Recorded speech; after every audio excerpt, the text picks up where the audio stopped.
উপমহাদেশের অন্যতম শক্তিশালী দল পাকিস্তানকে বাংলাদেশ হারিয়ে দিয়েছে মিরপুর টেস্টে। 2 ম্যাচের টেস্ট সিরিজে বাংলাদেশ 1-0 ব্যবধানে বর্তমানে এগিয়ে আছে। দ্বিতীয় টেস্ট ম্যাচটি সিলেটে হবার কথা। তো তার আগে এই যে গতকালকের এই বিজয় নিয়ে কিছু কথা আপনাদের সাথে বলতে এসেছি।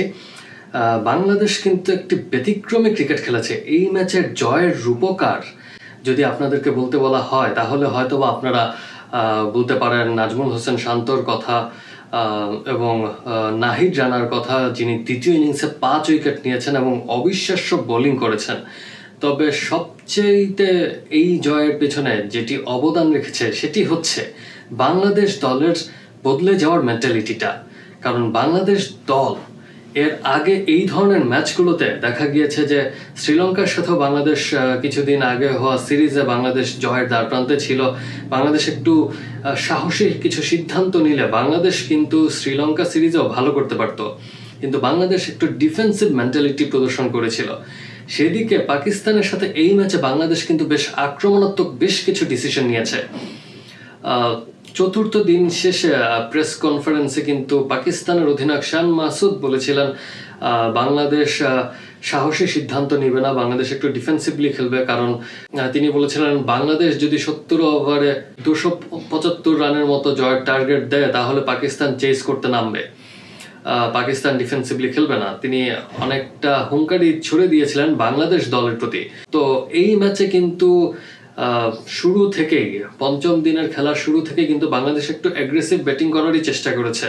শেষ পর্যন্ত বাংলাদেশ দল ডিক্লেয়ার করেছে পাকিস্তানের সামনে ম্যাচ যাওয়ার জন্য টার্গেট ছিল 268 রান, সেটিও 75 ওভারে। 75 ওভারের মতো সময় খেলা বাকি ছিল। তো এটি কিন্তু বাংলাদেশ দলের জন্য বেশ সাহসী একটি সিদ্ধান্ত। অতীতে কিন্তু বাংলাদেশ দল এরকম সাহসী সিদ্ধান্ত নিতে খুব একটা দেখা যায়নি। তো এই ধরনের যে মেন্টালিটিটা চেঞ্জ, সে কারণেই কিন্তু পেসাররা এবং বাংলাদেশ দলের বোলাররা কিন্তু কিছুটা হলেও সময় পেয়েছেন পাকিস্তানকে অল আউট করার মতো, কিছুটা হলেও সময় পেয়েছেন। অন্যদিকে পাকিস্তানের সামনে সুযোগ ছিল ম্যাচটি চেস করতে পারলে তারা এই ম্যাচটি জিততে পারত। তারা সেটির দিকে খুব একটা সফল হতে পারেনি, কারণ বাংলাদেশ দলের বোলাররা কিন্তু পঞ্চম দিনের উইকেটের ফায়দাটা বেশ ভালোভাবে নিয়েছেন।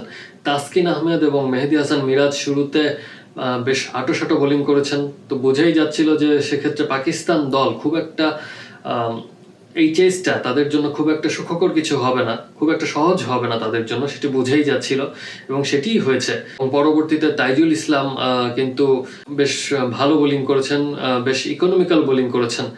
কারণ পাকিস্তানেরও সামনে খুব একটা রেকর্ড রান রেটের খুব একটা চাহিদা ছিল না। তো ম্যাচটি পাকিস্তানও জিততে পারত। তবে শেষের দিকে নাহিদ রানা দুর্দান্ত বোলিং করেছেন। তো মূলত একটি টিম এফোর্ট ছিল। নাজমুল হোসেন শান্ত দারুণ ক্যাপ্টেন্সি দেখিয়েছেন এবং সেঞ্চুরি করার একটি সুযোগ ছিল তার কাছে। 2 ইনিংসে সেঞ্চুরি করার একটি দারুণ সুযোগ ছিল নাজমুল হোসেন শান্তর কাছেও, কিন্তু নাজমুল হোসেন শান্ত কিন্তু দলের জয়টাকেই বেশি গুরুত্ব দিয়েছেন। সে কারণে দেখা গিয়েছে 87 রানের সময় তিনি রিভার্স সুইপ করতে গিয়েছেন। মানে দেখে শুনে খেললে হয়তোবা তিনি খুব সহজেই একটি সেঞ্চুরির দেখা পেতেন, কিন্তু তিনিও রান রেটটা বাড়াতে চেয়েছেন।